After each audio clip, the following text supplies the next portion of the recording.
We're delighted to welcome Ellis-D to Totally Wired.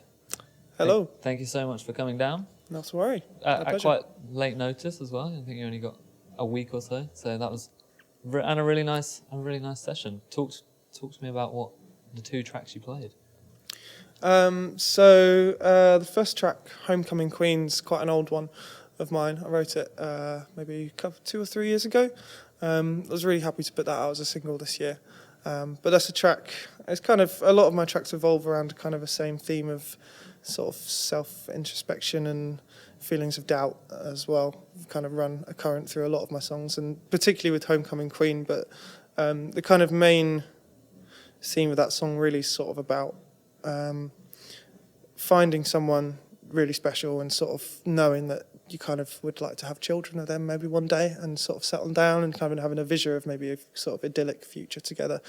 But that kind of wrestling in your mind with the sort of doubt that's shrouded over the future, and is it, would I be comfortable bringing a child into the world kind of with the way things are going?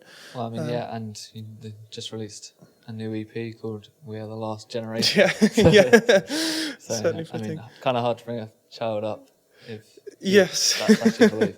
Although I saw somewhere that you said it's not as sort of dark and twisted as that sounds. Definitely not. It's not. It's definitely not to be taken at face value. Certainly, it's very much a kind of tongue-in-cheek and almost sort of bold for the sake of bold statement, really.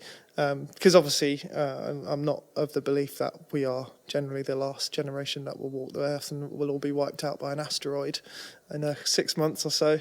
But it's kind of just a statement, really, saying, particularly in a kind of anxiety way, because obviously a lot of us feel very anxiety-ridden about the future and what lies in store, and particularly when it comes to issues like climate change, I think is the main one. And it sort of feels like it's the last generation in a sense that we're the last generation to that can do anything about this, or that can affect the future in a way that could actually bring about real positive change if we want to see it. But also in a way that the world has really just moved on so much over the last 10 years that we're sort of the last generation not to be affected by a lot of things like technology, particularly in our childhoods. So yeah, absolutely. I think that's almost that's more what it means, but it's sort of meant to appear as if it is quite dark and horrible on the surface, but then scratch a bit and it's definitely not. And would you say it was a running theme on that EP?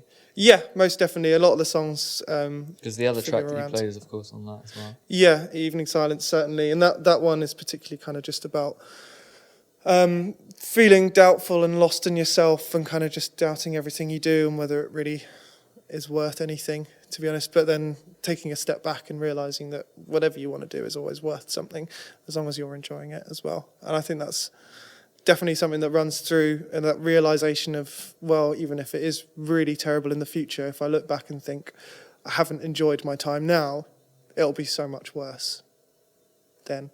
And of course, you stripped it back. It was just you and an acoustic guitar, which weirdly it seemed right at home. Those songs seemed right at home on that. So I suppose is that how they're written, and then they're fleshed out when you play them live? I think those two in particular, yeah. I think I did write on a guitar, which is actually most of my songs wouldn't be. So a lot of my songs I'd start by writing the drums, kind of just playing around on a kit in my studio and then fleshing it around that, so kind of demoing by myself, particularly in the lockdowns as well, when I had sort of endless time on my hands on furlough, which was good for that. But it does mean that sort of when I'm stripping back songs, that there aren't actually too many that I can play acoustically, because most of them are very kind of drum led. But those two were ones that I had just written on guitar. Yeah. And you've had a chance to play live. I don't know how long it's going to last. Oh, well, fingers crossed. But yeah, no, it's been great. It's been great to get back to it. I mean, obviously, all of us for so long were just so frustrated. And I think for some bands definitely know how to master social media. Whereas for me, it was absolutely a learning curve. It's not something I really did much before I started the solo project. So in terms of going into lockdown and it being the only means of communication with an audience, it was a harsh, steep learning curve, certainly. So going back to playing gigs has been such a blessing. Any stand-up shows since you've been back?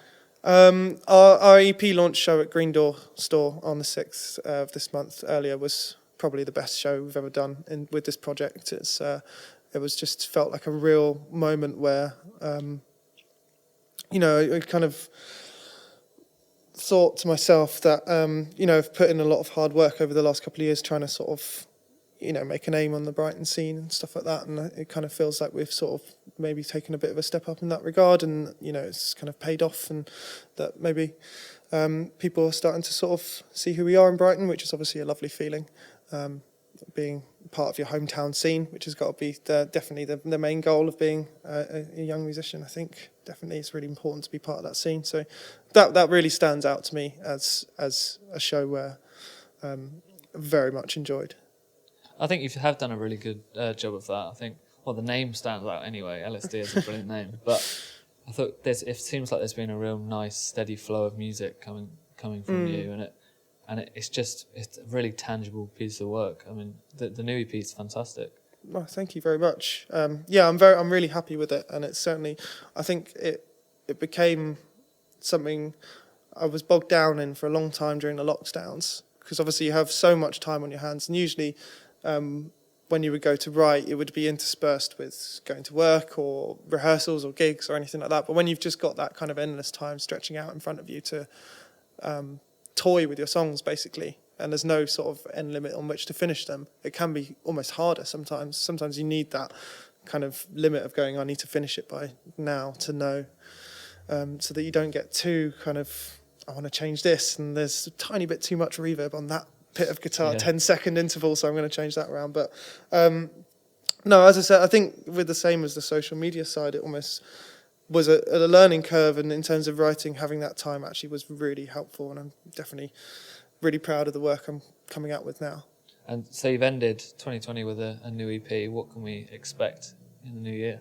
So there'll certainly be more releases coming soon. So in terms of the live session we did at South Lanes a couple of months ago, we took one track off the EP, Pesticide, that we did a live session of, but there's more tracks we did record that day that we will be putting out, as well as other releases I've been recording with our guitarist Max, who sadly couldn't be here today because he's flown home for Christmas, but me and him have kind of been burrowed away for the last 2 or 3 months working on new music, so we'll be looking to release some of that maybe around the springtime next year. Perfect. I can't wait to hear new music. Thank you so much for coming in. Ellis-D, thank you. Thank you very much. Thank you for having me.